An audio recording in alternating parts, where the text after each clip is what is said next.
자, 여러분들 오늘의 문제 시작합니다. 오늘 여러분하고 이제 같이 풀어볼 문제는 공직자의 이해충돌 방지법입니다. 물론 경찰청 공무원 행동강령이라든가 또는 뭐 청탁금지법은 여러분들이 보시면 되는 거고, 자, 이 부분은 이해충돌 방지법의 내용으로 한번 정리해 보겠습니다. 첫 번째가 공직자가 소속된 공공기관과 계약을 체결하는 것이 명백한 개인이나 법인 단체는 직무 관련자의 개념에 들어갑니다.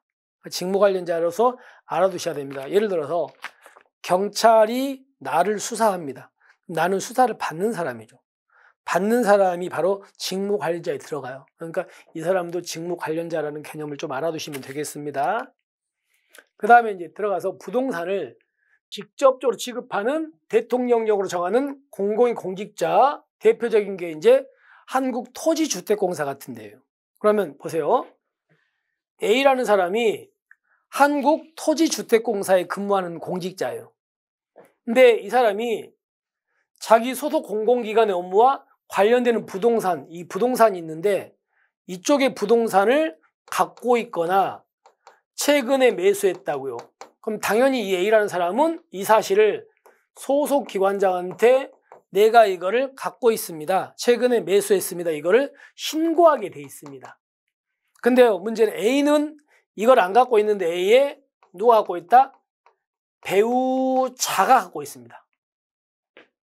배우자가 갖고 있어도 이것도 신고해야 됩니다. 똑같이 자기는 안 갖고 있어. 또 하나가 직계 존비속인데 문제는 그냥 직계 존비속이 아니고 생계를 같이 하는 이에요.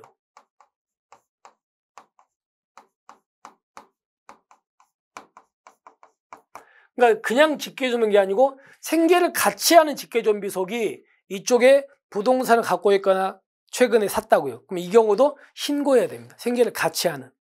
그 다음에 여기서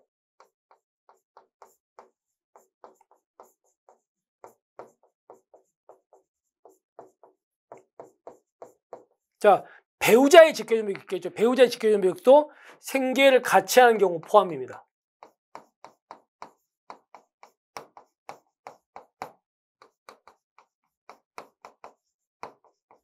자, 그럼 정리해보면 직계존비속, 배우자의 직계 포함 이렇게 돼 있는데 잘못됐죠. 이게 아니고 뭐라고 돼야 돼요?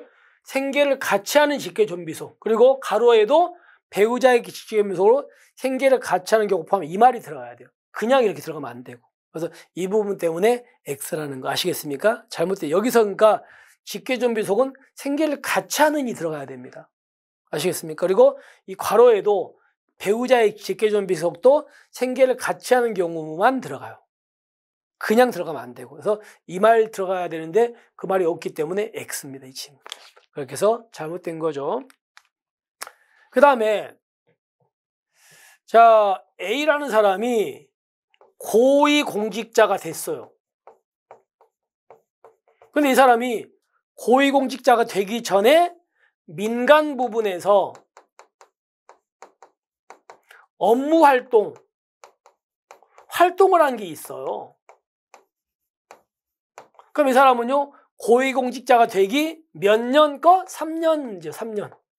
3년 거 있죠, 3년 거를 고위공직자가 되고 나서 며칠 이내? 30일 이내 이거 제출해야 됩니다. 이 사람 민간 부분에서 업무 활동한 내역이 있다면 그 얘기. 그래서 고위공직자는 그 직위에 임용되거나 임기 개시하기 전 3년 이내이죠. 민간 부분에서 업무 활동을 한 경우라면 그 내역을 직위에 임용되거나 임기를 개시한 다음 날부터가 아니고 개시한 날부터입니다. 날부터 30일 이내 기관장한테 이걸 제출해야 돼요. 아시겠죠? 그래서 이 부분 때문에 X, 다른 건 다 맞습니다. 자, 그 다음에 리을은 이겁니다. 만약에 경찰이 A라는 사람을 지금 수사를 나눕니다. 그럼 이 A라는 사람은 수사를 받는 사람이니까 우리가 뭐라고 부른다고요? 직무 관련자라 그래요. 근데 경찰이 A하고 금전 거래를 한다. 또는요, 부동산 거래를 합니다.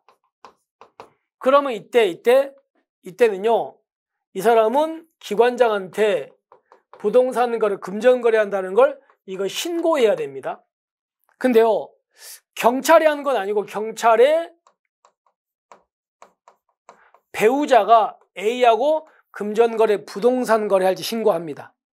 그 다음에 경찰에 직계존비속이 해도 신고합니다. 여기서 직계존비속은 배우자의 직계존비속으로 생계를 같이 하는 경우 포함됩니다. 그 다음에 또 뭐가 있냐면 특수관계 사업자입니다.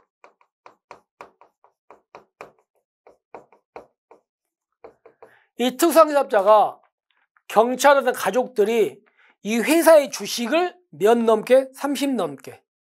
지분도 30 넘게. 자본금은 50 넘게 갖고 있는 그 회사야.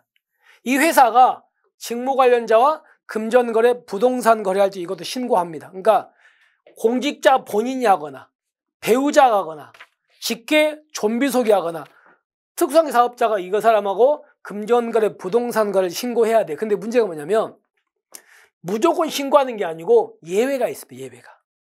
예외가 어떤 거냐면 여기 가로 보시면 금융회사로부터 통상적인 조건으로 금전을 빌리는 경우는 이거는 포함한데 이건 제외다. 이건 제외예요. 이건 남들하고 똑같은 조건에서 금전을 빌리는 거니까 이런 것까지 신고할 필요 없어. 이거는 제외입니다. 그래서 나머지 다 맞는데 이 부분 때문에 X입니다. 됐습니까? 이렇게 해서 한번 기억하시면 되겠습니다. 그 다음에 이해충돌 방지법상 어떤 건 수의계약 체결 제한이거든요. 보세요. 여기가 어떤 공공기관입니다. 이 공공기관에 여러 가지인데 물건 같은 게 필요하겠죠. 근데 여기에 근무한 고위공직자하고 이런 물건 같은 걸 구입하는 수의계약을 체결하면 돼, 안 돼? 안 된다는 겁니다. 그리고 두 번째가 이 사람하고 해도 안 되지만 여기 나와 있는 이 공공기관에서 계약 업무를 법령상 사실상 담당하는 공직자하고도 이런 거 수의계약 체결하면 안 돼요. 여기서 조심할 건 관례는 안 들어가요. 그러니까 이 사람이 누구냐면 이 공공기관에서 계약 업무를 법령상 사실상 담당하는 공무원이라고 이 사람하고도 수의계약 체결하지 말라는 거예요. 됐습니까? 그 얘기 따라서 관례상은 들어가지 않는다. 법령상 사실상 담당하는 소속 공직자입니다. 됐죠? 그 얘기. X. 그 다음에 공직자는 사회상규에 따라 허용되는 경우를 할지라도 직무 관련자인 소속기관의 퇴직자와 사적 접촉 시 기관장 신고인데 자 뭐가 틀렸냐면 3년이 아니고 2년이죠. 그리고 또 하나 여기서 사회상규에 따라 허용되는 경우는 예외입니다. 허용된다면 예외야. 그러니까 이 부분도 X. 두 군데가 잘못됐죠. 자, 그 다음에 부동산을 보유 매수 신고하지 않은 공직자는 2천만 원입니다. 그리고 이거 있죠. 사적 접촉 신고 안 하면 이거는 1,000만 원이죠. 그러니까 이거의 과태료가 얘보다 큰 건 아니죠. 반대로 얘가 크죠. 그죠? 얘가 크다. 자, 그래서 잘못됐다는 게 여러분 그래서 과태료는 1,000만 원 이하, 과태료 2천만 원 이하, 3천만 원 이하 있는 거 아시죠? 그래서 꼭 구별하셔야 되는 첫 번째가 1,000만 원 이하인 게 두 개 알 게 뭐 있습니까? 고위공직자가 됐는데 그 전에 3년 동안 민간 부문에서 업무 활동했다면 30일에 제출해야 되는 이거 안 하면 1,000만 원. 그리고 얘가 1,000만 원. 두 번째, 3천만 원은 자기 가족을 채용하라고 지시 유도 묵인한 고위공직자나 이런 사람들은 3천만 원. 그리고 수의계약 체결하라고 지시 유도 묵인한 사람들도 3천만 원. 두 개. 그리고 나머지 모르면 다 2천만 원 아시겠죠? 이렇게 해가지고 정리하시면 되겠습니다. 자, 그래서 결론은요. 니은은 직계 존비속이 아니고 생계를 같이 하는이 들어가야 돼요. 그리고 여기도 마찬가지 생계를 같이 하는이 들어가야 됩니다. 그리고 여기서 다음 날부터가 아니고 개시한 날부터다. 다음이 아니다. 그 다음에 금융회사로부터 통상적인 조건으로 금전을 빌리는 경우는 제외입니다. 그 다음에 관례상 안 들어간다. 법령상 사실상이다. 그리고 사회상규에 따라 허용된다면 예외고. 그리고 여기도 이제 2년이다. 됐죠? 자, 그리고 부동산을 보유 매수를 신고하지 않고 과태료의 상한액 얘는 그러니까 2천만 원이고, 그리고 얘는요,